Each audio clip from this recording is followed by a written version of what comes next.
C'est la première fois que je vois des vrais chercheurs un vrai laboratoire comme ça de chercheurs, différents métiers de la recherche, pas seulement celui qui a fait son doctorat. C'est mon IPR qui un jour m'a appelé, il m'a dit voilà, il reste une place pour un projet dit Déclic, ce qui sonne très bien, très dynamique. Et il m'a dit est-ce que vous auriez une place? Alors je lui ai dit pourquoi pas, mais de quoi il s'agit? Il m'a dit voilà, le but c'est quand même que des élèves rencontrent justement des chercheurs et qui puissent justement se rendre compte de ce que c'est que le travail de chercheur. Et du coup, moi, ça m'a intéressée parce que d'abord, on essaye de leur donner des pistes pour le post-bac, pour leur donner envie, pour qu'ils comprennent pourquoi aussi ils sont là. Et puis en plus, après, lorsque j'ai eu donc Héloïse, qui a été mon contact au bout du fil, elle m'a dit ça permet aussi de créer du lien entre les professeurs et les chercheurs. Et c'est vrai que parfois, ça nous manque. Parce qu'on va créer un exercice, on va créer un TP et on a besoin de documents. Et elle a dit, voilà, justement, c'est l'occasion parfois d'avoir une ressource, un contact supplémentaire. Bonjour Patrick Colomba. Bonjour. Tu es directeur de recherche à l'Institut de biologie Val-Rose de Nice, qui dépend de l'INSERM et du CNRS. Quel est ton sujet de recherche? Alors nous, dans notre laboratoire, nous travaillons sur le diabète.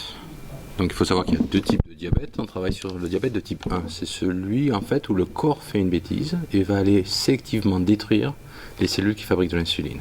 Donc les personnes, malheureusement on en connaît tous, vont devoir s'injecter de l'insuline pour compenser la déficience. Donc nous, ce qui nous intéresse, c'est de voir si on ne peut pas parvenir à régénérer les cellules qui fabriquent de l'insuline. Et pour ce faire, on a pu démontrer, après plusieurs années de recherche, longues années de recherche, on a pu démontrer qu'en fait le GABA, qui est un complément alimentaire qu'on peut trouver dans n'importe quelle pharmacie, peut induire en fait la régénération des cellules qui fabriquent de l'insuline. Alors ici, on le voit, dans ce décor, c'est pas du tout le laboratoire. Non. C'est pas le laboratoire. Tu es avec ton équipe, 6 chercheurs, jeunes.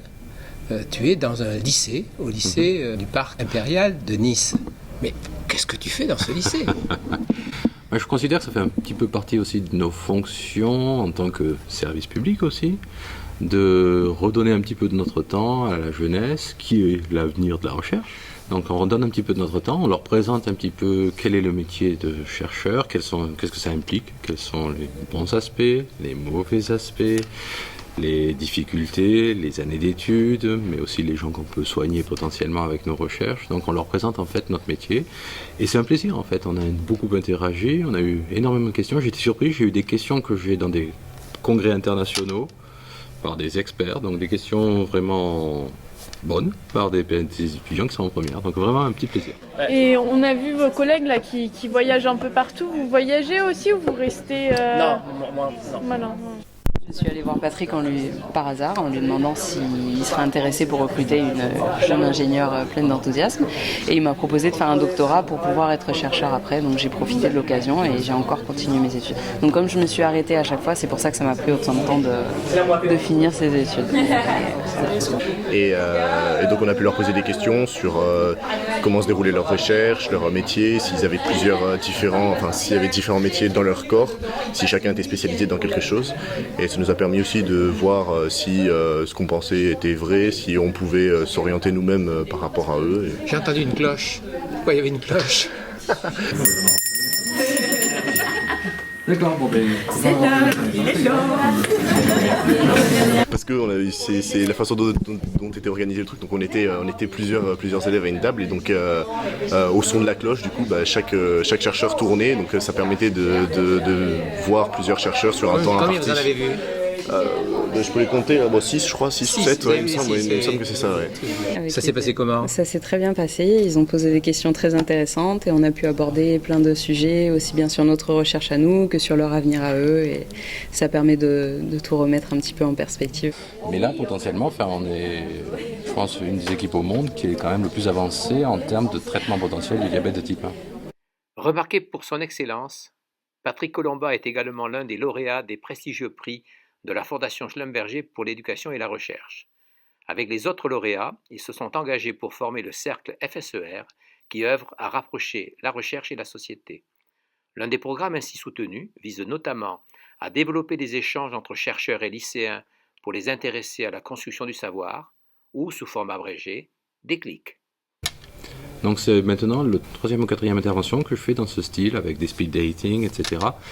Avec des jeunes, donc il y a eu des jeunes à Toulon, des jeunes à Marseille, donc ça me permet justement de présenter notre métier, et c'est à chaque fois un plaisir pour être honnête. Alors, revenons aux questions que posent ces lycéens. Mais c'est pas la première fois que tu fais ce speed dating, mais est-ce que la première fois que tu l'as organisé, il y a des questions qui t'ont surpris? Pas vraiment en fait. Après c'est vrai que j'ai un collègue là qui nous a mentionné des questions assez surprenantes telles que pourquoi est-ce que l'éthique chez l'homme est importante? Pourquoi est-ce qu'on ne peut pas faire n'importe quelle expérience chez l'homme? Donc là c'est vrai qu'il y a des questions un peu plus profondes, si j'ose dire, mais en l'occurrence non, ce sont de bonnes questions et ils veulent s'informer. Donc des élèves très ouverts. Très ouverts, honnêtement, là en l'occurrence vraiment bien. Alors est-ce qu'il s'agit de convertir d'une certaine façon de recruter au plus jeune âge, voilà.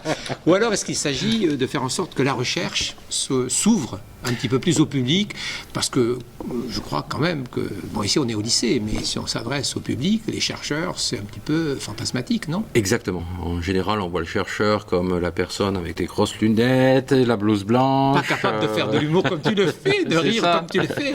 Pas des humains, donc je ne porte pas de lunettes, plus personne ne porte de blouse blanche dans la recherche. C'est totalement faux. C'est un fantasme. Donc non, c'est aussi justement présenter le métier de chercheur. Présenter la passion en fait qui anime tous ces chercheurs. C'est un sacerdoce, c'est un métier qui prend énormément de temps, mais qui peut potentiellement soigner énormément de gens. Alors il y a une question qui m'a interpellé. Les jeunes sont extrêmement surpris de voir qu'en fait un chercheur souvent ne trouve pas. Nous on se posait souvent la question de savoir si c'était, on va dire un peu frustrant en fait, de faire des recherches et pas forcément aboutir à des résultats. Oui. Et oui, et il faut savoir que 99,9% des recherches que nous faisons n'aboutissent pas. Voilà pourquoi les 0,1% qui aboutissent sont vraiment, on le vit ça comme une apothéose. Et une deuxième, c'est que l'erreur permet d'apprendre. Bien sûr, chaque erreur, En fait, c'est pas une erreur vraiment, c'est un résultat négatif. On a une idée, on se dit on va soigner le diabète en restant assis. On va tester cette idée et on va voir que finalement ça fonctionne pas. On a avancé. On sait que maintenant ça c'était une mauvaise idée. Donc on avance par erreur, on tâtonne. Le problème de la recherche, c'est il y a tellement de questions auxquelles on n'a pas de réponse qu'on tâtonne. On va dans le noir et jusqu'à ce qu'on trouve des réponses. Donc on teste des hypothèses. Ces hypothèses sont très souvent fausses parce que la nature est beaucoup plus intelligente que nous. Et donc on essaie de comprendre ce qu'a fait la nature et des fois de soigner les problèmes que la nature peut avoir développés comme le diabète ou d'autres.